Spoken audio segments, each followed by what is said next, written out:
All right, well, now we're gonna go in the call, dude. I'm trying to see what's going on because he should be, we starting at 10:30. We going in at 10:30, so it's bad for business.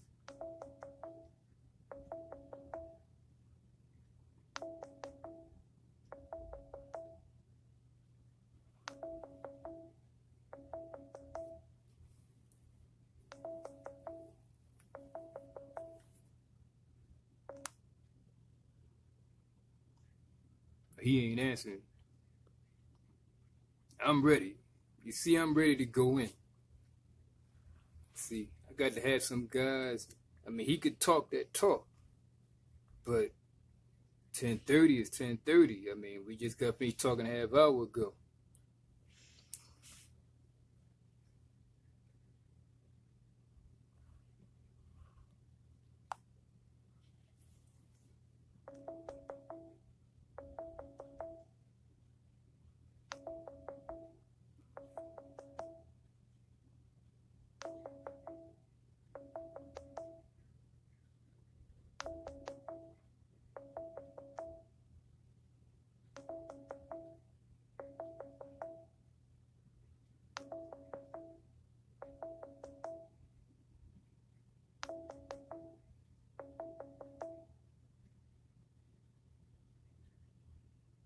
He ain't answering.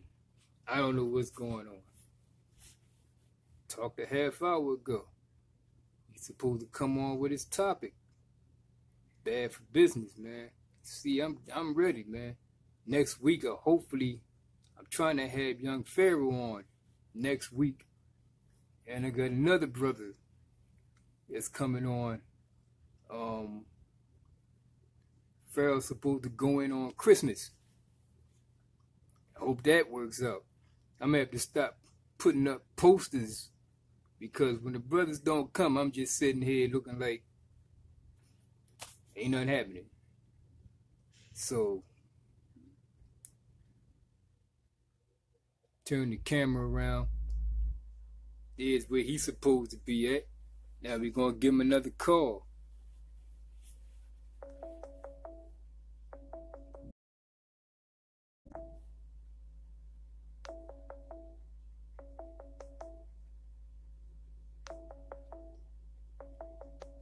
The camera was turned around the first time.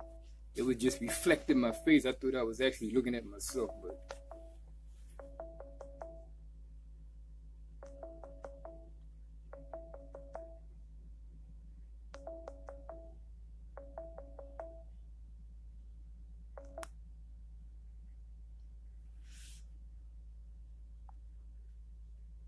as you can see, there's nobody coming on. I don't know what's up. We talked a half hour ago, man. I don't know what's up. I'm gonna lead this up because anybody who sees this, who has something to drop for our people, to uplift our people, just contact me on my Facebook, Brother Sakim, well, you got the Facebook anyway, BROSA, that's bro, SAKHEM, and send me a message and say you got a message to drop for the people, and we hook up, and you do your thing. I don't care what you are. If it's something to help our people grow, then I'm ready to put it up. And I don't know what happened to the brother. I would like to say one thing though.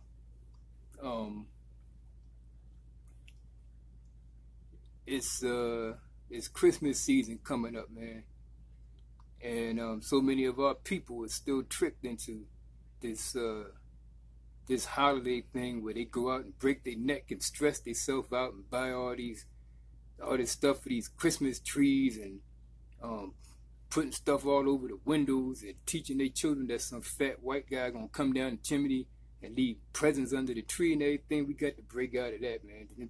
Some people talking about, we just do it so the children don't feel bad. Oh man, why don't you? And it's the same way you can teach the children that jolly old Saint Nick, some crack ass white man gonna come down the chimney and give your children some gifts. You can teach them about Marcus Garvey. You probably don't even know yourself. You can get off your ass and learn, read, teach them about Malcolm X, Noble Drew Ali, Dr. York, my master teacher. Teach them about the things that, you know, the good points. And introduce them, man, to health. Like, don't let these schools get in your children's head, because the same people that is teaching your children dumb shit like Christopher Columbus discovered America is teaching your children in the schools, and we don't really want that. Let me try to call this brother again. I mean, he knows that we supposed to be going on at 10:30, but let me give him another call. And what's up, Joe? And see what's going on. Like I said, we just talked a half hour ago. The quality was good, everything was good. We talked a half hour ago, and I just called the brother. This is like my 4th time calling him, and ain't nothing happening.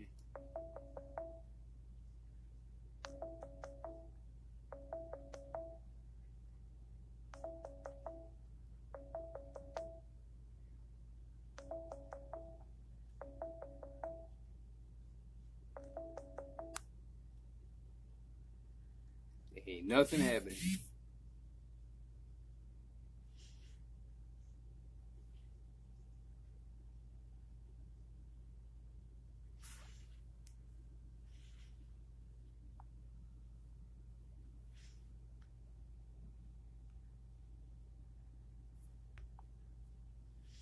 See? I don't know what's up, man. That's crazy. I ain't saying maybe something happened. We gotta give a brother benefit of a doubt. Give a brother benefit of a doubt. Something real serious might have came up. And he had to roll out. Hey, what's up, Joe, man? I don't know what's going on, man.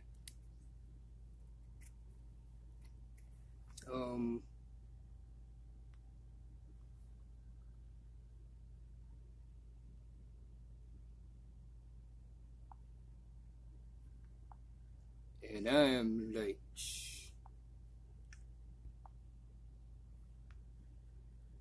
this happened with the other brother this past Monday. This 2 times in a row. I mean, this past Sunday, the bull was supposed to be on, and he had Red Lobster. The 2nd time in a row this happened, so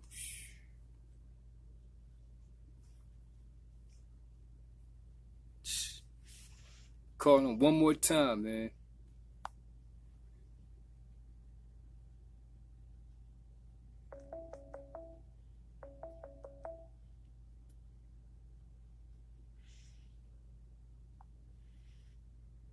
Hello? Hey, how's it going? How you doing?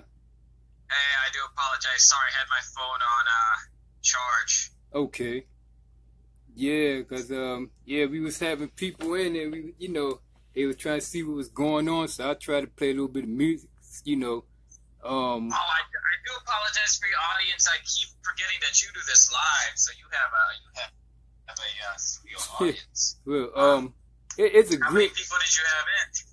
I mean, people was coming in and out. You know, I stopped it and then I went back. So I should have kept the part when I played the music, because everybody like red pill music. I see a green screen. Oh, you don't see me? No, the screen is green. Or maybe, or maybe you just want to talk. You know, whatever you want to do. All right, I see your animated side. Can you see me now? It's kind of scrambled. It's like the TV back in the day when it used to have the snow on it. Right. Can you see me now? No, not yet. Okay. Well, I do apologize if you can't see me. Maybe we can just. It looked like the Matrix. Looks like the Matrix. Yeah. Okay, I can see you. That's all I can. I can see you. Okay. Well, it looked like the Matrix, man. It's kind of funny because we were just talking about the Matrix last time when you was on. Right. That is weird. Yeah. Well, I mean, is it okay if we just? Yeah.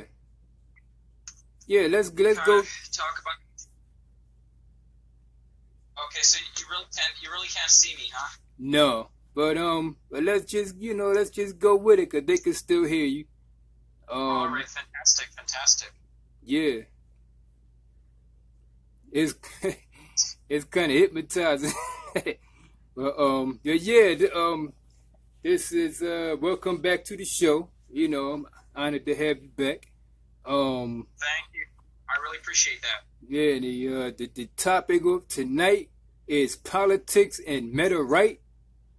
And the Meteright is a political theory I'm putting together. Okay, that you putting together. All right, just so sort of like Phil Valentine's with the metaphysics. Exactly. Yeah. Right. I'll tell you, it's I don't quite remember what we were talking about last time, but I think it was about time and it's the relationship of linear and cyclical time. But yeah. Out of that, I did pull out a kind of a vision to unite kind of the political spectrum, and it's been something special. I've been working on it since the summer, since July. Right. And I've just made a lot of progress identifying vulnerabilities in different political theories. And putting together something really special. Okay, so whenever you want to go, you just go ahead in and tell what's need to be told.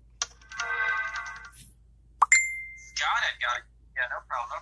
How many people do you have in the chat right now?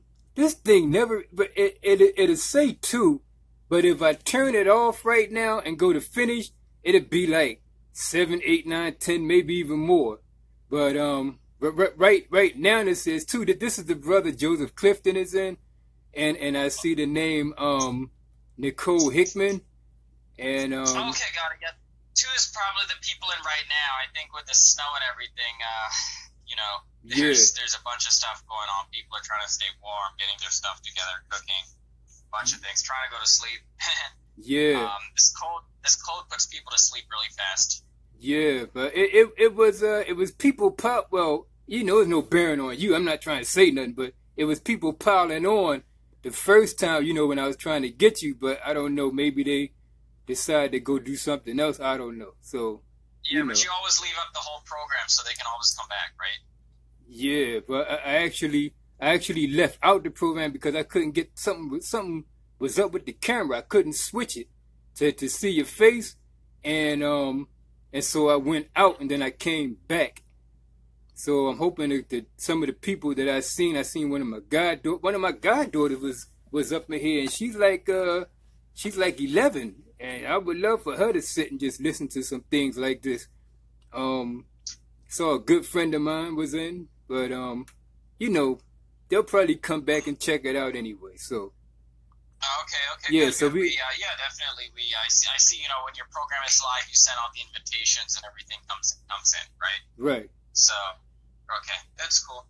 Yeah, I've been probably, I'm 34 years old. I've been studying politics since I was in high school. That was 18, so 16 years ago. It's been since the summer of 2002. Okay.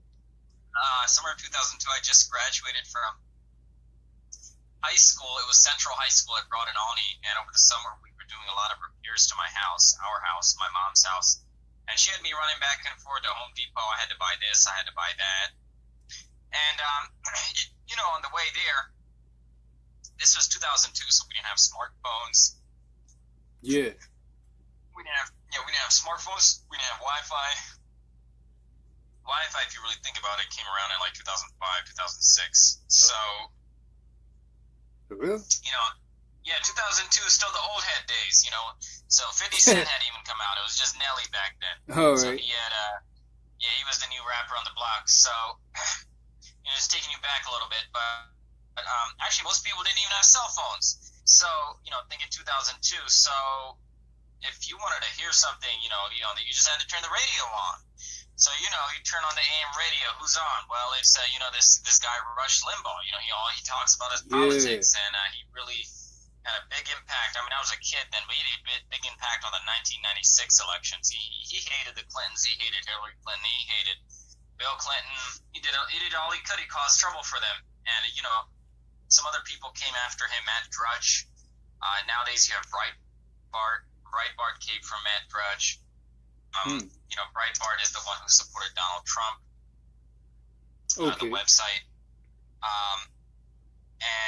So, you know, the whole summer, back and forth, going to Home Depot up on the Roosevelt Boulevard, coming back to my house in Albany, you know, all those trips, I'm like twice a day, 3 times a day, I used to listen to Rush Limbaugh. You know, what does he think? Like, what's making his mind work? And, you know, gradually I learned, like, the political divisions. Democrats believe this, Republicans believe that, conservatives believe this, you know, liberals believe that. And, you know, there's different issues, too. There's, like, racial issues, you know. White people tend to vote on the Republican side, on the conservative side, although that's changed a lot, you know, with the young white women, young white men, millennials, you know, and I learned that people of color tend to vote on the Democratic side because civil rights. That was a Kennedy issue. Kennedy, Johnson, Truman, those 3 presidents did a lot. Even Nixon, he came in the 70s. He did a lot with that too. He was a big government Republican. He was like, actually, Nixon was a lot like Donald Trump. It's just that Nixon knew what he was doing. You know what I mean? He was just very authoritarian, but he was not a conservative Republican. Okay. So yeah, he did a little bit for civil rights too. I think he put together the housing, and he did a lot of that, specifically Section 8, and he did a lot with the Nixon did a lot with affirmative action too. He designed the affirmative action program. Republican. What I can tell you about the Meteright is from my 10 to 12 years of studying divisions in politics, I've been able to study basically like 3 types of divisions that can open up in any political system. You know, and again, like the Greek tragedies, have been studying this from the beginning. One is the rights of the individual versus the rights of the group. You know what I mean? Yeah. So it's like, what rights do I, the individual, have versus the right of the nation to tell me what I can and cannot do? You know what I mean? Yeah. We see that a lot in the divide between liberals and conservatives. The conservatives are like, because they call themselves a party of freedom. They're like, well, you can own a gun. Nobody can tell you. The government cannot tell you. Society cannot tell you. The people around you cannot tell you. If you want to own a gun, gun background checks, they would do it. You know. So a brother just put up like that. But excuse me, brother just put up Lyndon B. Johnson. Yeah. What about him? No, brother Joe just put up Lyndon B. Johnson. Right. Yeah, he was a very instrumental figure in civil rights. Obviously, he did a lot with education, desegregating education. He really carried over Kennedy's work as far as desegregating education. So he was very important with that. Okay. Is there anything specific related to Johnson that Brother Joseph was asking? Said he did a lot with housing. Oh, he did. Yeah, he did. Yeah, Lyndon Johnson did do a lot with housing. He actually tried to help the poor whites too in Appalachia, West Virginia, Kentucky. He spent a lot of money. It didn't always give the progress he wanted. Appalachia is still poor. Those rural whites over there, they're still poor. But he tried. He tried with people of color. He tried a lot of things. And in fact, Bill Clinton reformed a lot of what Johnson did.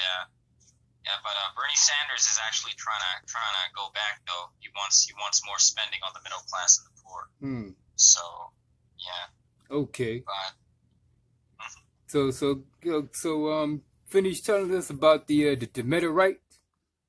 Right, exactly. So the Meteright is basically I was right does refer to right wing. Okay. What happened is I started taking a look at this new political movement that came in with Donald Trump. What's it called? The alt-right, right? They're saying no, the conservatives. They're saying, look, we conservative, but those other conservatives, Rush Limbaugh conservatives, have it all wrong. It's like a new movement. They call it or whatever, like white supremacy. I mean, that's always been that's been an element, here and there, but they're saying, no, we're new, like we're smarter, like they're using the internet, they use Twitter, they have memes, they got their frog meme that they put up, they use cartoon characters, they make little comics to make fun of liberals.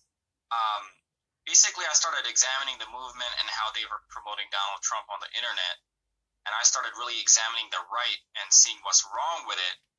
And through the eyes of the right, I actually began to also look at the problems on the left. What is this left-right division? Like, what is each side really saying? So finally I came up with 3 weaknesses in political theories in general, just like all political theory. 3 weaknesses you'll see at any given time. Okay. The first, of course, you heard from me. It was the rights of the individual versus the rights of the group, right? Because that's the first one. Oh, right. That's one kind of vulnerability, right? Meaning one point of weakness, one point of dispute. Like, what rights should the individual have? What rights should the group have? Right? Right. Okay. Yeah. Another dispute is the dispute between left wing and right wing. Now that's one we hear about every day. But I was able to kind of take a look at, what is the left versus what is the right. It seems as if, the left is more of a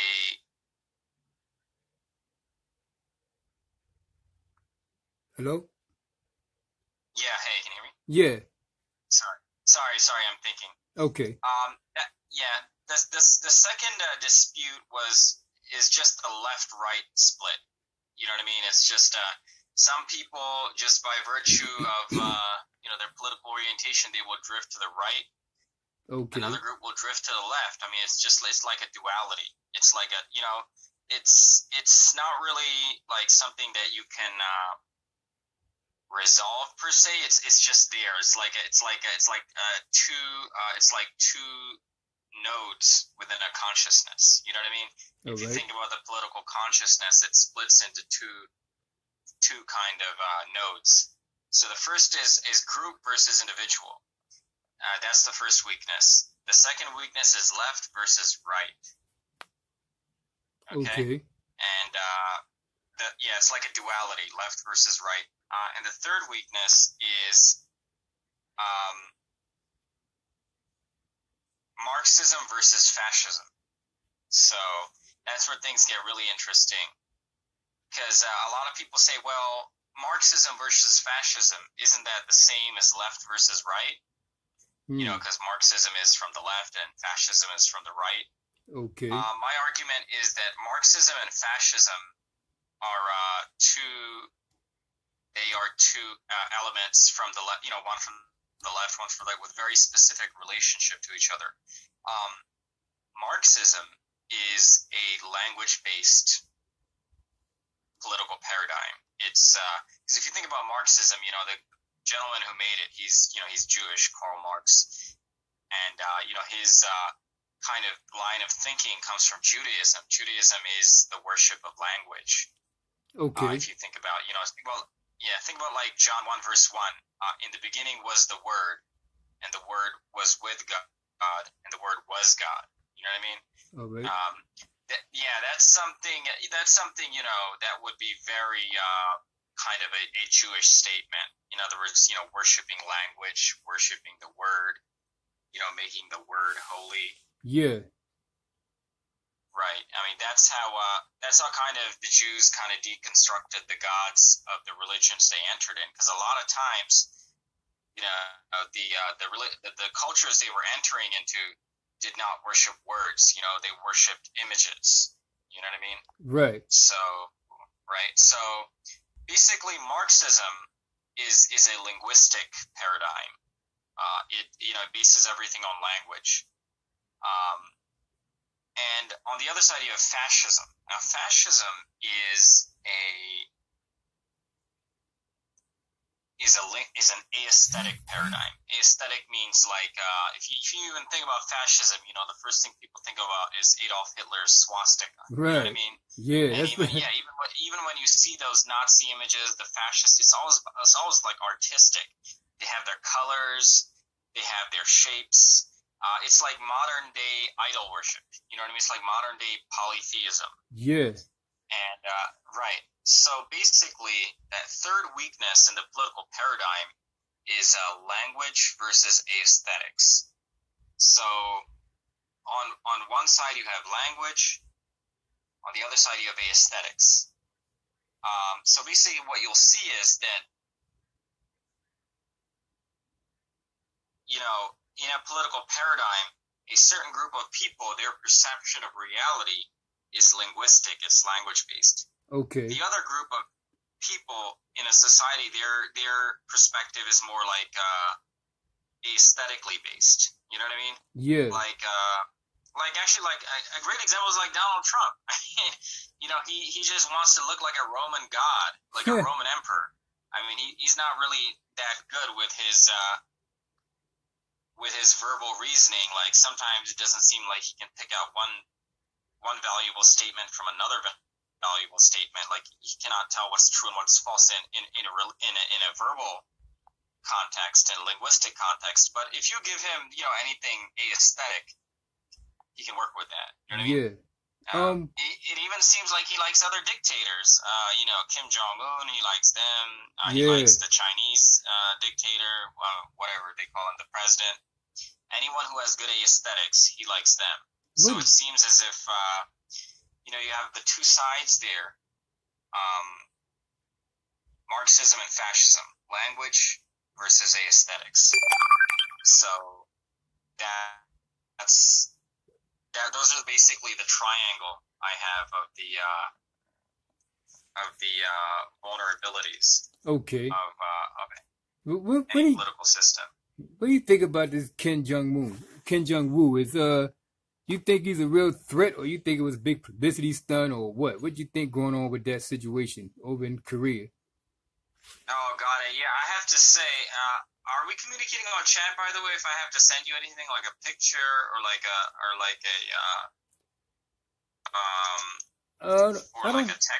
text link or something? Can I just text you on Hangouts? Yeah, you should be able to send a text right over here, I think. Yeah. Okay. All right, I'll send you something right now. I don't know if the people can see this article. This is on Kim Jong-un. Unfortunately, I have to say this, and you heard it from me. You can tell everybody we talked about it on the show. I do think that, unfortunately, before Trump is gone, we will get into some sort of a conflict with North Korea. I think it is somewhat Trump's fault. The article I just sent you is basically like, it's the Secretary of State. He's saying, well, North Korea must now earn the privilege to negotiate with the United States. Okay, let me. The article that you sent, I can go in and tap it, but like I'm not too technically, you know, inclined, so I don't know what's going to happen if I tap it. So you want me to go ahead and try it, so the people can see. Yeah, it'll open up in a new page. Go ahead. Yeah.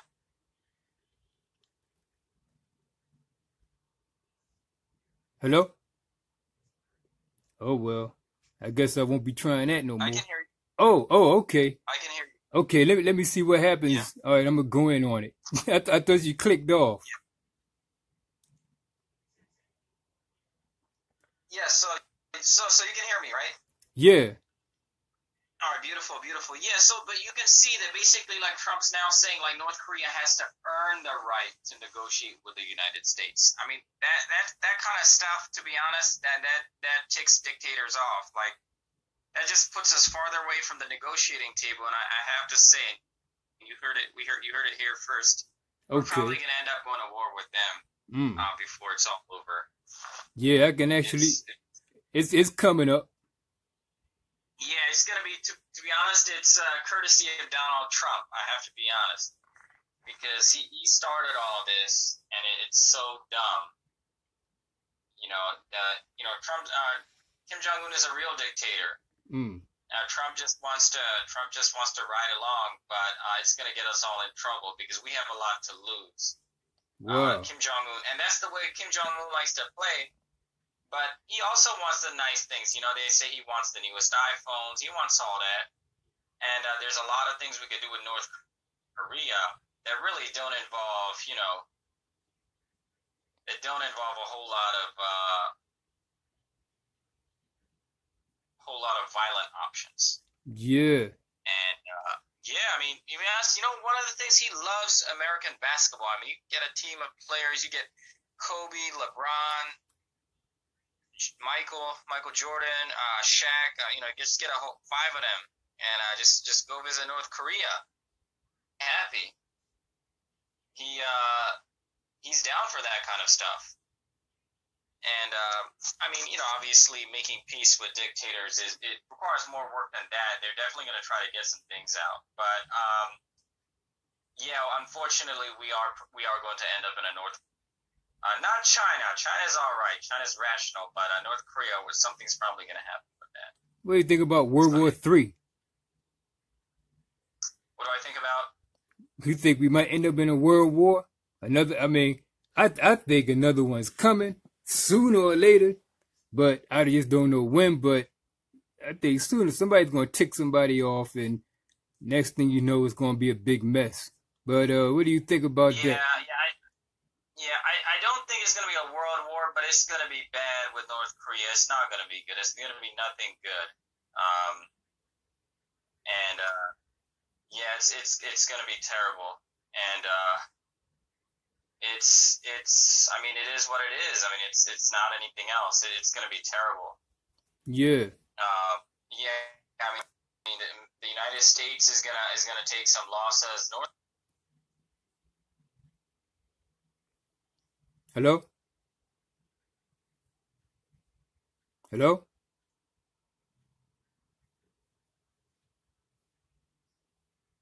Yeah, did we lose him?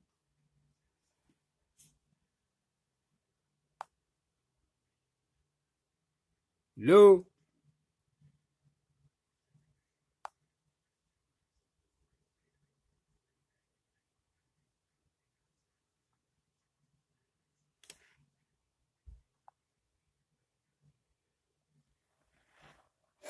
I don't know what happened. God. I still see the thing with him there. Let me.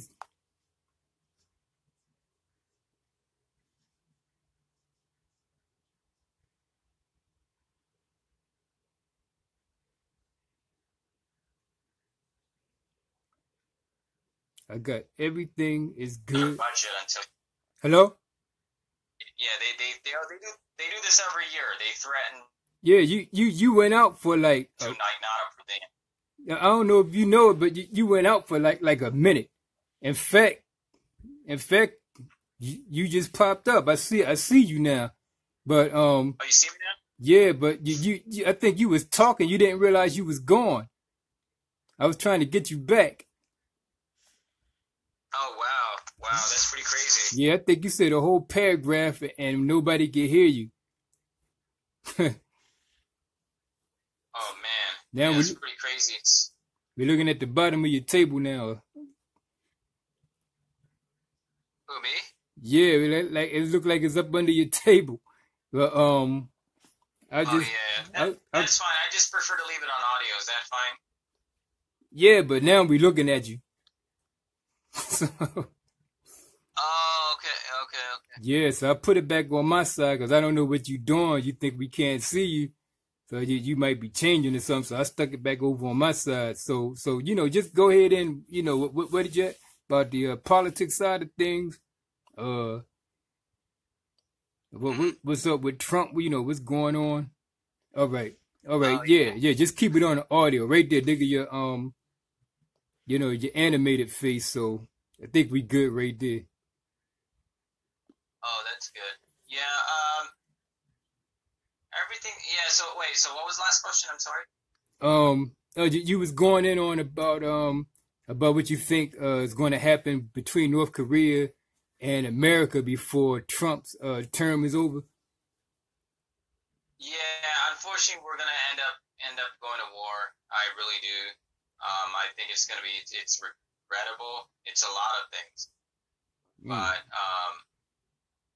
yeah, it's terrible. But we are gonna go to war. Yeah. Yeah, it's a nightmare. But yeah, it's pretty much gonna happen. Yeah, I want to know if anybody in the chat room want to ask some any questions. Anybody who's checking it out. But just throw up a question if you got one. How much? I think I asked you before. How much power do you think the president really have? You think it's someone over the president?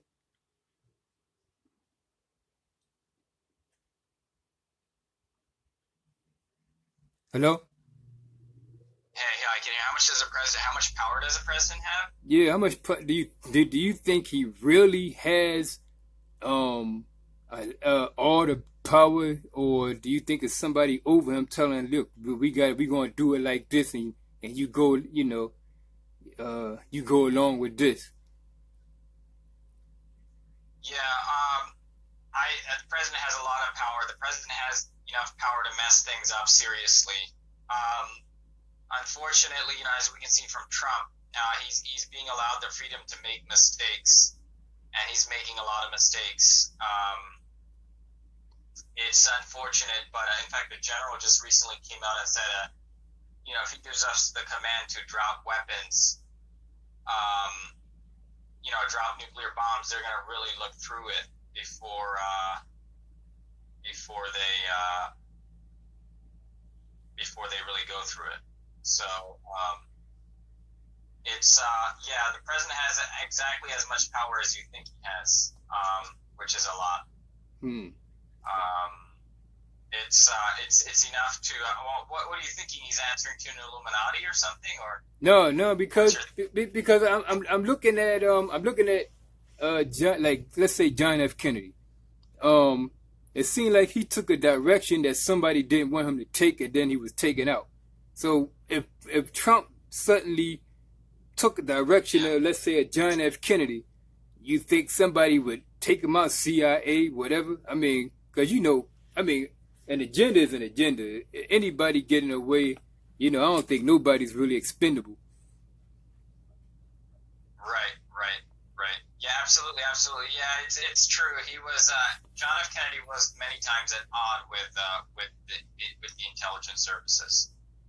He was very much at odds with the intelligence services, and it's an outside speculation, but honestly, I think it was John F. Kennedy's own.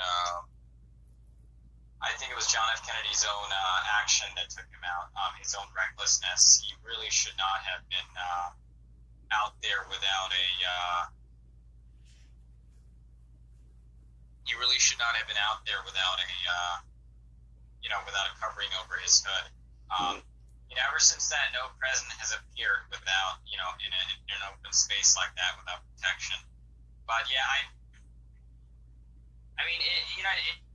it really does sometimes seem like some sort of a conspiracy. I can't speculate on that, but right. Because that magic, go ahead. That magic bullet thing, man, that just kind of takes me out a little bit. Yeah, it does. Yeah, it does. Yeah. What do you think about the politics? Now, I know you probably heard a lot of times, people, black people, I say my people, say that this system is not built for us. There's a lot of things being manipulated to. Because I know that we should be able to have our own minds to rise out of the mess we're in, but there's a lot of things going on. And what do you think this system? What kind of impact do you think this system has on, let's say, black people? Good question. I think there's a few things going on. One thing, the Europeans colonized parts of Africa, and they really created systems which maybe were not native or unique to the African culture, the African diaspora. One thing is that they came in and they set up nation states in land regions where they were still villages. You know what I mean? Yeah. Yeah. So that's a real problem because when you're in a nation, when you're in a village, like you have to work out some issues with, especially with agriculture. You know what I mean? Okay. Yeah. I really feel as if in order for many kind of peoples of color or indigenous cultures, they really have to work out their relationship with the land first. And what had happened, their own land, and what had happened was that the Europeans kind of agriculture and got bored with what they had and said, all right, let's go look at these other places. And that was a little bit to the detriment of the people that lived there. Sometimes a lot. But yeah, I really do think it. I think of the progress of the African diaspora, of indigenous cultures, Native Americans, mestizos, others. It really is highly dependent on really people being able to farm their own land and create their own kind of systems of administration, their own communal organizations. Freedom of association, so to speak. Okay. How much the Europeans, do you think they really had their own land to get bored with, or do you think they came out and took somebody else's land over? How much what? I'm sorry? Do you think they really had their own land to even get bored with in the first place? Or do you think sort of like they just came around and took over, other people's land just out of the clear blue sky just because they wanted to dominate everything? Yeah, unfortunately, I think that. Well, Europeans are made out of two different groups. One is called Indo-Aryans. They're probably from northern. I mean, this is like going back 12,000 years, but the one is called Indo-Aryans. They're from like northern India side, northern India, and the second group is actually called. They're out of ancient Turkey, like before the Turks had Turkey. I believe they're called Aryans. I'm not sure, but they were a warlike tribe, and from that group of people, the Europeans were peaceful until they were invaded by this Turkic ethnicity. I think they were called the Aryans, if I'm not mistaken. They brought a warlike spirit, increased levels of psychopathy, higher testosterone to European cultures. Ended up conquering the original Europeans, and basically having children with them. And what happened was, the Europeans became they became kind of conquerors, so to speak. And, when they would get bored of their own land, right, okay, they were always seeking to subjugate other lands. Usually they were trying to subjugate each other. There's some stories going back like 5,000 years about Vikings or Nords that landed on Britain, ancient Britain, and the Anglo-Saxons chased them out. They complained to the local government. They had started settling for 6 years, and they said, we want these people out. So they attacked it themselves, and the government really wasn't into it, but they went along, and then there's a bunch of stuff like that in Europe. I mean, again, they were not very willing to share with other Europeans. Right. And okay. Right. It was not really a war about white supremacy per se. It was just Europeans were not they were not so friendly toward each other. Mm-hmm. So, yeah, it's. I do know at one point they had their like was it the Scottish the Scots that had that had a group of their own people in slavery. It was Irish. I know the Irish was enslaved over here, and then right. But it seemed like they kind of ganged up together on us. Yeah, it's yeah, I'll tell you that's I think where a lot of good ideas from Karl Marx comes into play. He talks about the interaction of different peoples. And he says, you know, a lot of it was just based on business relationships. I mean, as depressing and as mundane as that is, that's really what it was. I mean, if one group of white people was worthless to another, usually it was because the one group was making money off of it. And then, you know, if you know, they were invading a new culture, participating in the African slave trade, you know, sometimes you know, if the whites were banding together, they would forget about the old differences. I mean, usually, you know, in America, you know, the first people that were considered white were the British. I mean, the Benjamin Franklin had a big problem with the Germans. He said they are not white. He called them tawny. Tawny is just a fancy word for tan. And he said that anyone who does not come from a culture that speaks English, they are not white. So, you know, and then when the Germans settled here for 100 years, when the Irish came, the Germans and the English together, they did not consider the Irish to be white. And then the same thing happened with the Italians when they came. So it seems as if, you know, white identity is something that's earned. I mean, I don't know. It's just how material relationships progress, you know, amongst different people. Yeah, it's pretty kind of interesting. Pretty crazy, huh? Pretty cynical. Makes you pretty cynical. Yeah, they was destroying each other, and then next thing you know, you start destroying everybody else. Let me ask you, all right, but I don't even want to go off the subject because we're supposed to be talking about politics and Meteright. So was you like finished with the Meteright, or you had more to say about that? White society. What is the status of white society? Someone asked. According to the black law. But wait a second. White. What is the status of society according to the black law?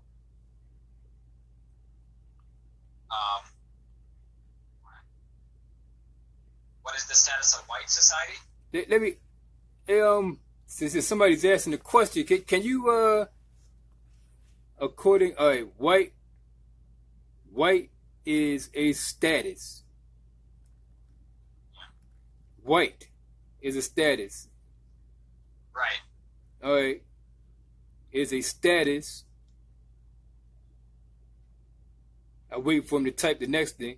All right, white is a status. All right, I'm not exactly sure. I wish I could click them more. That's why I want to get another device so I can have my phone free so people could call in. They can say, what is the status of, I'm not even sure. I'm not even going to spec. All right, what is the status of white society according to black law?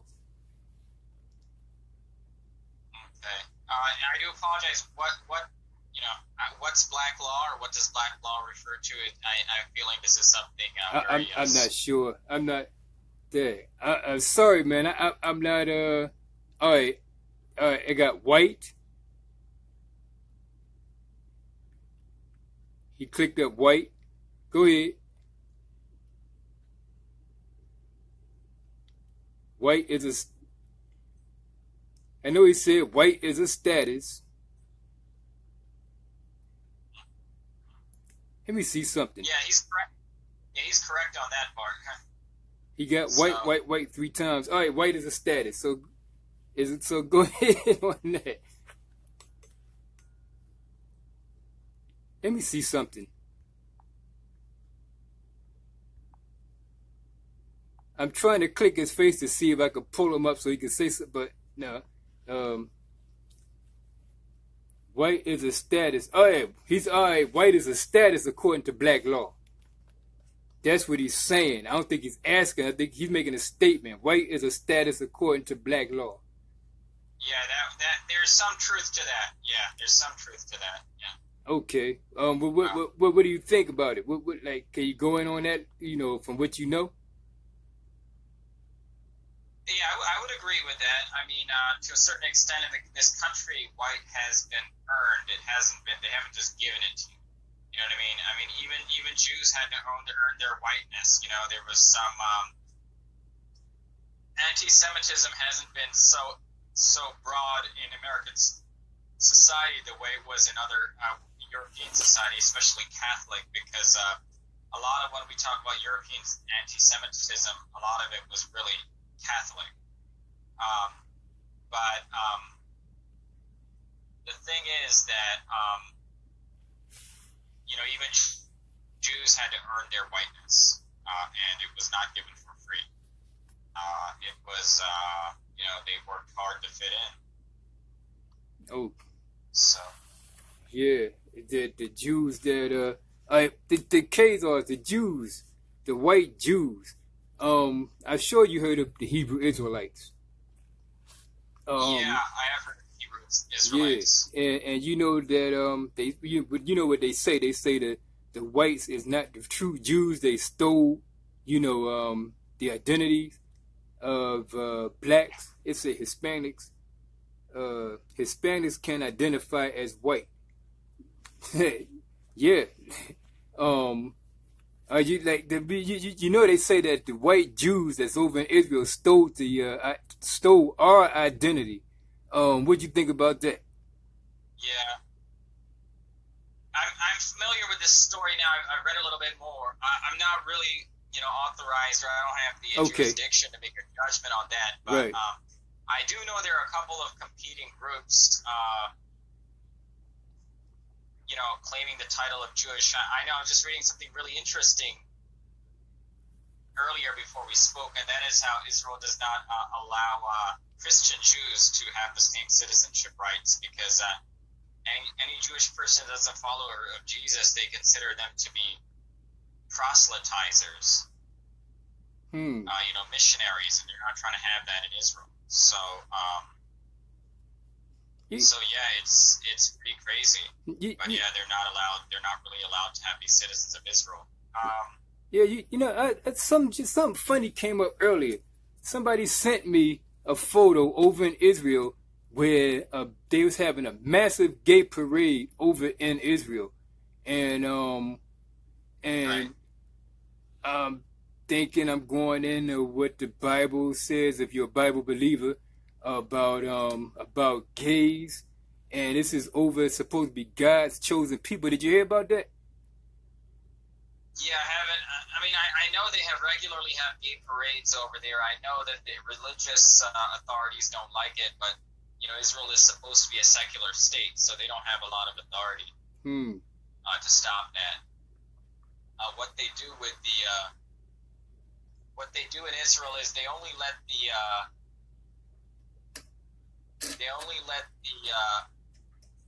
religious Jews have authority so much in the settlements, in the land expansion. That's the only place, but they don't want the religious ones giving them any guidance on the civil laws. So yeah, a lot of the religious Jews try to stop these gay demonstrations, but hey, what's going on? Okay. I would like to get you and David and Joseph Clifton on, like, together in a dialogue, so y'all could go in and talk about some things, because you know he threw some questions. I think somebody else threw a question. I think I missed it. Somebody else threw a question up somewhere along the line. But I would love to have you two sit down and you know, go over some things, because I think that was supposed to happen anyway. But you know, that'd be another time. So what else do you want to put out to the people, you know, that you think is beneficial for us to hear? Oh wait, you mean myself and Joe, or myself and David? I meant to say Joseph. I keep calling him David. I don't know why, but his name is Joseph. Joseph Clifton. Got it. Yeah. Yeah, it's fine. It's fine. Yeah. I would like to meet. What's his? No. I've spoken to him a couple times on text. Each other soon. I hope to meet him. Either. Well, I'll talk with him more over the phone. See what he believes. But yeah, I mean, he seems very knowledgeable as far as I've spoken with him. Yeah, he knows a lot of stuff, man. You could check out a couple of the two videos that I did with him. He knows a lot of stuff. So I would love to get you two to sit down. So what else do you have to going on, tonight? About about the politics, so on and so forth, the Meteright. Okay. Not a whole lot tonight, but I am working on a political diagram, like a political compass. Yeah. If you want, we can go over that in our next chat. What do you think? Yeah, you get that together and we can hook that up. I had a question for you. I can't even remember what it was because I was trying to get something else together in my head. But what nationality are you? I guess that's why sometimes I ask you for help. When you ask me specific questions on black identity. My parents are from Pakistan, so Punjabi. Okay. All right. Yeah. Because I wasn't sure. I was thinking Arabic. Isn't that about the same, but just in different parts? Okay, got it. Yeah, my name is Arabic, but this specific Arabic word, Arabs don't use it. Okay. As a first name. It's just a word in their language. It's only Africa and Pakistan. Those are the only two areas that would use the name Kashiff. In Arab-speaking countries, they don't actually use it as a name. Yeah, but what do you think the role religion plays on politics? Or politics play on religion? Probably, politics is just downstream of religion, to be honest. Say that one more time. I'm sorry.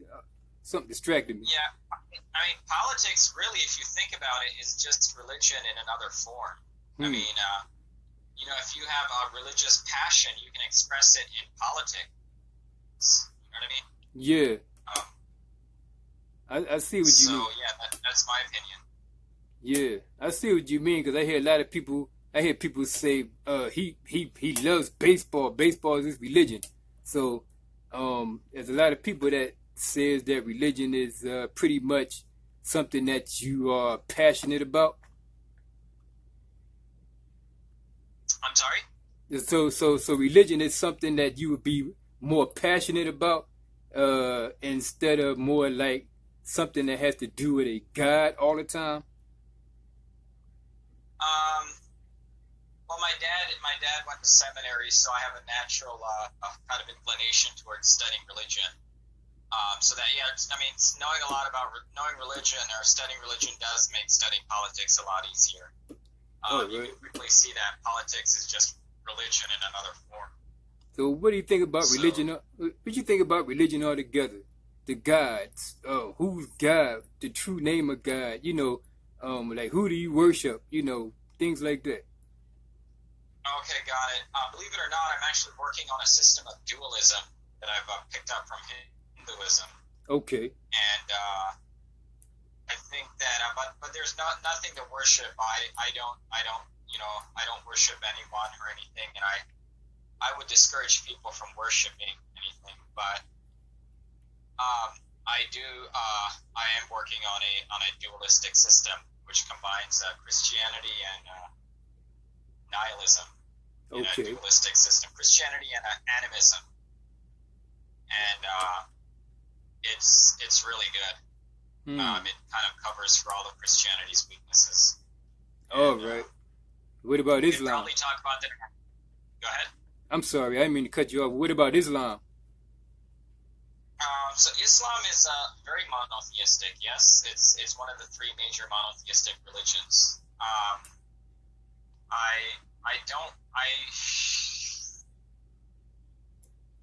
I don't know enough about it to make a judgment. Okay.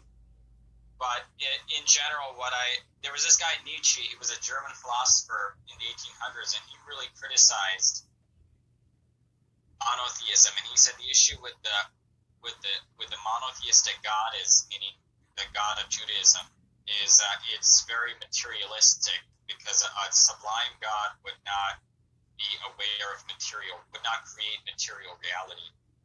And I'm kind of with his judgment, that is correct.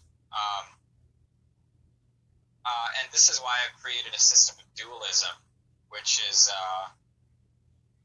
kind of would unite the Christian God with, or the monotheistic God, the Islamic God, whatever you want to say, with Nietzsche's conception of the metaphysical. And it's pretty amazing. I mean, we could do that on our fourth talk if you want to discuss the political compass. Right. Okay. Next time. Yeah, it's about 11:30 now. I just want to ask you one more question. Who, before your final thoughts, because it's getting kind of late. Some people got to go to work, whatever. Right. What are who would you consider is your creator? Wow. That's a good question. I would argue, this is going to sound weird. I would argue it's irony. Irony is a concept in literature theory. It's a concept in expression, but I would argue that irony is real. It's more than just figurative. It's more than just a metaphor. And I would argue that irony or self-reference is the ultimate creator. Irony and self-reference. Irony, or what you might call self-reference. Self-reference is cyclical. It's repetitive. So you think the universe keeps referencing itself. Material reality keeps referencing, something greater. So I would argue that irony or self-reference is the creator. The creator of all, or just you? I guess just me. I mean, what would you think? Yeah. I mean, I go, it seems like it's kind of sort of almost the same thing that, I would say, but it's I myself, Joseph wrote, I myself am my creator because I create the reality I live in. And and then I go through, when I tell people that my mom gave me my first breath and can't nobody really show me anything outside of that. That's why I would like for y'all two to sit down, man, because, because, I mean, it sounds like it'd be a good conversation, like right here, because, I mean, and he can't, you can't hear him. I'm just reading, what he's putting in the chat. Anybody else got anything to say? I mean, let Joe do all the talking. I see Brother L's in the house. I think maybe you, Brother L, you are Moorish American. I'm not sure, but that's why I got to get the have my phone free, because I want people to be able to call in and interact. But anyway, with that being said, you got any final words, before we wrap it up? Not really. I would just like to add that, the political paradigm I have in our third chat will be basically, it'll reference the kind of the three weaknesses I spoke about in the political systems. Okay. So there's the political paradigm that you see right now. It's like two-dimensional. You got the left, right. You got the libertarian, the authoritarian. But right. The one I have built is 3 dimensions. It's got 3 parameters, and it's going to be indicative of the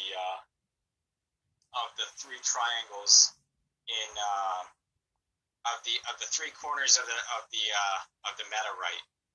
You know what I mean? That I was talking about, the three weaknesses. That's all. Yeah. He said we can get together, we can go in on camera.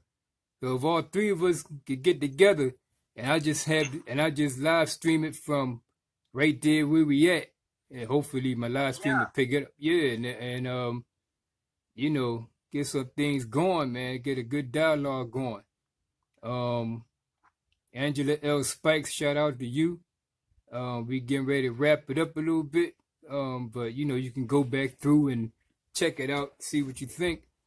I'll be sticking this up on my YouTube, and you know, I thank you for being on the show, and you know, till next time, you know, when you have the your other dialogues together, I can't wait for that, because you know, real interesting talking to you, and hope the people got something out of it. So you know, take it from there.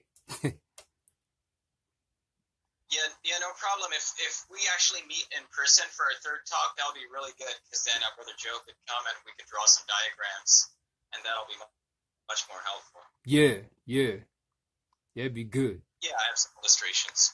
All right, that's what's up. I see, because you sent that little thing back with Kun Jong Woo. Yes, I know you. And Joseph Clifton, he's a scholar, so you know that's gonna be good. But You sound good. yeah. So I'll probably you know, call you later on, or give you a text or something, see what's going on with you, and I'll probably, you know, I'll be catching you a little bit later. All right, sounds good, brother. All right. All right. Take care. Have a good evening.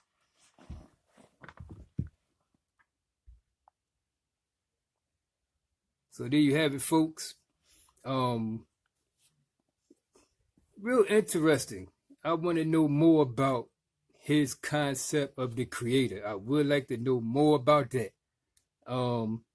It seemed like I heard that concept, but he put it in different words. So I want him to go in on that. And I definitely want you and him to get together, Joseph. Like I said, anybody else out there who has anything that they want to drop, that they think the people should have, should hear, you know, just contact me through my Facebook, through my Instagram, Bro Sakem, BRO. That's Bro, SAKHEM. And don't forget to subscribe to that YouTube channel, because I'm getting ready to put this up there. And next week, hopefully somewhere along the line next week, I'm going to have Young Pharaoh on. So I just talked to him today, and we're trying to get a day together. We're going to go in on Christmas. That's another thing I wanted to do with you, Joe. I want to because I know you can hook it up. I want to have at least 2 segments where we go in on Christmas. So until next time, assalamu alaikum, Islam, shalom, God bless you if that's what you into, and last but not least, wadu, peace and blessings.